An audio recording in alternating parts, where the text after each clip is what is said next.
Hello everyone, welcome back to Who Did It Better, where we look at tropes and see what character did them better. Last time we did Corrupted Justice, and I came to the conclusion that Goro Akechi did it best. But everyone who voted seemed to disagree. The winner of the poll was Light Yagami, and that's extremely fair.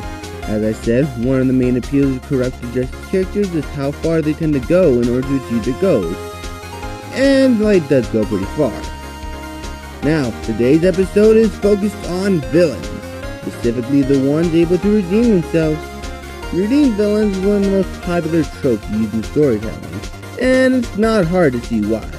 It's a great way to get invested into a character and learn more about them. When done properly, of course. So, what we're looking at? We have the former Golden Guard from the Owl House, Hunter. The new Fire Lord from Avatar: The Last Airbender, Zuko. And the perfect prosecutor from Ace Attorney, Miles Edgeworth. Wait, Miles Edgeworth? Yeah, well, I was originally going to talk about a more iconic character of this trope, Megamind. The problem is that Finn the Pony did a similar topic which involved Megamind, and he basically said everything I could say about him. While it's a different format, I feel like I would just be copying a lot of what he said about this character. If you want to hear my opinions, just watch Finn videos and you will get my thoughts. But still, why Edgeworth? Well, not a lot of people really talk about him as a redeemed villain, so I think it'd be nice to shed some new light on the beloved character. So, for the characters rundowns, I'll be doing something pretty different. I know, so soon to be changing into Form A, yada yada yada, but I have a reason. While I'll still go over the characters, they are going to be basic rundowns of their arcs and focus on what they did as villains. Hunter is introduced as an antagonist and villain in Season 2 of The Owl House. But after learning he was a clone and that Bellows was in the wrong, he switched to the right side.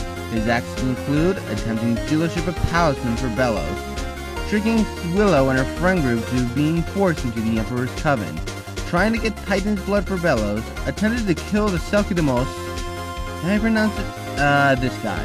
A peaceful creature, all because he was told to. After that is Zuko, the son of Fire Lord Ozai, who ended up figuring out how awful his father was and switched to Team Avatar. His actions include burning down towns and villages to capture Aang, trying to capture Aang for Ozai, his treatment of Iroh through the show until the second season, betraying Aang, Katara, and Iroh to join Azula, killing the Moonfish, causing Yue to take their place as the Moon, hiring a bounty hunter to try and kill Aang, and ignoring the well-being of the soldiers. Miles Edgeworth served as a rival towards Phoenix during the second and third cases of the game, and then after being framed for murder in the fourth case, he discovered the error of his ways and worked to be better. He doesn't have as much, but it's very heavily implied he let innocent people go to jail by hiding evidence and forcing the witnesses to keep any details that would prove him wrong under wraps. It's unclear how long this went on for, but it's still pretty fucked up regardless. And based on his reaction to Phoenix finding out the truth in the second case, it's very much implied he knows that the clients are innocent, but it's just after the guilty verdict. Hell, even the third case shows a bit of this. And that's all of them. There's a lot more context behind his actions, and a lot more than I listed. But I recommend experiencing pieces of media for yourself to get this idea. All of them are so great. And now for the criteria. So, what 3 traits do I think are most important for a redemption arc? First off is humanity. We need to believe that these characters are capable of being redeemed, or else the redemption isn't going to feel satisfying at all. Then, consequences. They're important to any redemption arc since they allow us to believe the character actually learned what they did was wrong, why it was wrong, and makes us believe they actually want to change. And finally, atonement. What did these characters do to make up for what they did? Was it a simple sorry, or did they go above and beyond? It is important and it adds to the character wanting to change and showing us that they are in fact sorry for what they did. Before we start, a little update is that I changed up the scoring system. Now instead of one character getting a point for completing a category, they will get a certain amount of points depending on their placement. First place gets 3 points, second place gets 2, and last place gets 1. With that out of the way, let's find out who did it better. First up, we're looking at humanity. What did they all do? Let's just go down the list. Hunter had 3 episodes before Redemption that showed humanity. There's Hunting Talisman, which shows Hunter talking to Lucy about his issues and wanting to make Bella proud. And he's been fighting against Kikimora, who is just as bad and trying to do the same thing he was there. No, he still does betray Lucy, which may seem like a point against humanity, but it's fine, it's still during his redemption arc. Otherwise, I wouldn't count it if he got redeemed. So I'm not counting Hollow Mind since that started his redemption. Then is Eclipse Lake, where Hunter has breakdown and fears for his life since he thinks Belos will kill him for showing up empty-handed, where he literally digs his own grave.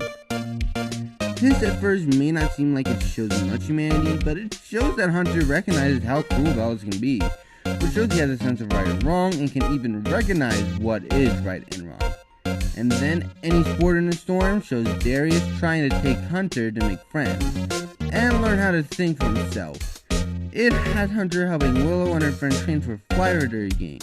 At first, he betrays him to recruit him to the Emperor's Covenant, which Darius said to do so that Hunter would learn these 2 skills, but then ends up letting them go free because he genuinely cares about them. And then Hollow Mind starts his redemption, like I said before. Yeah, it does a pretty good job of showing how Hunter is not only still human, but also a kid. Very important to understand since it allows us to see how Hunter was brainwashed and manipulated. Now Zuko, and oh boy, there's a lot here. So I'm just bullet pointing in. Zuko alone has him saving a town from firebenders, teaching a kid how to use a sword, and helping out a family in payment for the food. He went on a date and secretly used his firebending to make the girl happy. He had a serious talk with Katara about his life, which almost redeemed him until he joined Azula again. After that, he clearly felt bad for how he treated Iroh, and one of the biggest things is him deciding to free Appa from his cruelty instead of stealing him, which would have greatly helped his goal, by the way. There are a bunch more that I won't list, like when he temporarily changed and helped Iroh out with his T-shot when they were hiding in Ba Sing Se. It showed him being a great and helpful person, which is important as showing humanity is meant to show that it's reasonable to believe they can be redeemed. You know, like I said before. Finally, Edward only has 1 moment, but it is pretty big. It's in Steel Samurai Case, the worst one in the game apparently. When he actually goes against trying to get the guilty verdict, he is after to arrest the real criminal. This is important since the story, again, like I said, made it clear before that he only cares about the guilty verdict and not helping a real criminal go to jail. And this one gives a hint that, yeah, he actually does care about catching criminals, so he probably genuinely believes this. As for who wins, Zuko, not just in quality and quantity, but quality as well.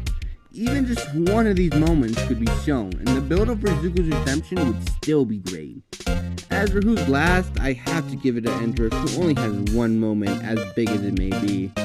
The problem with it is that the game needed another chapter to be between this and the previous case to properly hint that Edgeworth didn't care about getting the real criminal. Next up is the consequences category. And in case you don't remember, let me say why consequences are important for redemption arcs. Trust me, I'm about to go into it. Oftentimes, when a character faces consequences for their actions, it's made to help them learn a lesson. Dixon shows there are every age demographic, so don't think I'm just applying little kid logic to a more adult show. Like in the second Rick and Morty episode, Morty learned that adventures aren't what they see on TV and that there's always unpredictability in life. Now, do you expect me to go through each character and say what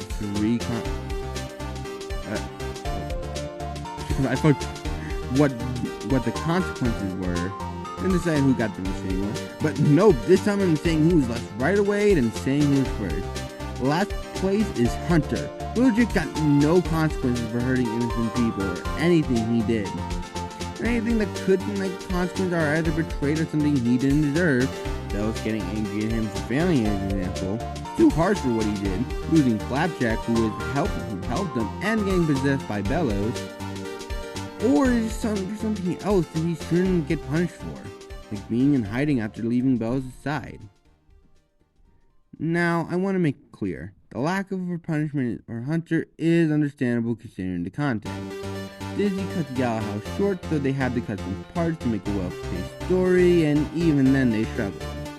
But that still doesn't mean you should forget that Hunter got no consequences and talk about how greatly that hurts the Earth. Because he never got consequences for what he did, and it makes it hard to believe he earned his redemption and learned what he did was wrong. Okay, so we know who got last, but who got first? Well, it's Zuko, again about quality and quantity, though admittedly is more quality this time. As if both Zuko and Edgeworth had one consequence, I would give it to Edgeworth, as he got an ironic punishment. Not only being framed for a crime he didn't commit, was ironic since our clients were framed, but also having his adoptive father be the prosecutor who also uses the same method in the court that Edgeworth uses. It has triple irony! Zuko gets a lot more consequences out of it. He gets outcasted for his title, even by the Village Elves. He had the one person who cared for him start rejecting him because of the betrayal. He was hunted by Jet for what he did, and even after redeeming himself, it was tough for everyone to trust him, and even Katara wasn't ready to forgive him. During all that, it's clear he actually learned his lesson and changed toward the better. And now the final category, Atonement. Hunter helped Gus and Willow with their own personal problems and was there to fight against Bellows in the finale. That seems pretty much for atonement here. Zuko took Katara to get revenge against the person who killed her mother, helped Sokka rescue his dad and girlfriend from prison, and taught Aang firebending to fight against Ozai. But let's not forget him apologizing to Iroh for how he treated him. And then next is Edgeworth. Has a lot more for once. Wanted Journey to change himself for the better, helped Phoenix save Maya from Shelly the Killer, and Matt on God, investigated the case of Phoenix while he was in the hospital, and in the bonus case, he started acting like a proper lawyer and focusing on finding the true culprit and not just getting the guilty verdict. So, who atoned better? Edgeworth, though, mainly in quantity. Though there are some quality issues with Hunter and Zuko. See, helping the heroes fight the big bad and to prepare to fight is really something any hero would do, so it's hard to say that's them atoning and not just filling the role of the hero now. Plus, it's also something that benefits them, and it's much more effective they do something that will have more effect on them and make up for what they did. And it's also how it feels like they have to do it. Like, Hunter didn't have to help Gus or Willow. Zuko didn't have to bring Katara to get revenge. They chose to do that stuff. But Zuko had to teach Aang firebending, and Hunter had to help fight Bellows. Meanwhile, Edward didn't have to fight any of it. He didn't have to do any of the stuff he did. He could have just went on his own. He could have just stayed as normal. But no, he took the extra mile here. So, yeah, it's mainly quantity, but the quality definitely does help. And, yeah, since they kind of have the same amount of quality with this, Hunter's last because of quantity. Sorry, buddy. So, who did it better? With a total of 8 points out of possible 9, Zuko did it better! No surprise, huh? He is commonly cited as the best redeemed villain in fiction, and while I do like a few arcs and lore, I can say I think Zuko is a good base for anyone trying to do this. So much humanity will still pay the price for his actions. Zuko managed to shoot to the top. As for who's last, yeah, sorry Hunter. Maybe if Disney didn't cancel your show early, you could be up early. But, of course, like last time, this is objective. And let me know which of these 3 has the best redemption arc. This is Scintillating Susie, signing off. Stay cool, y'all. Younger than he, anchored to the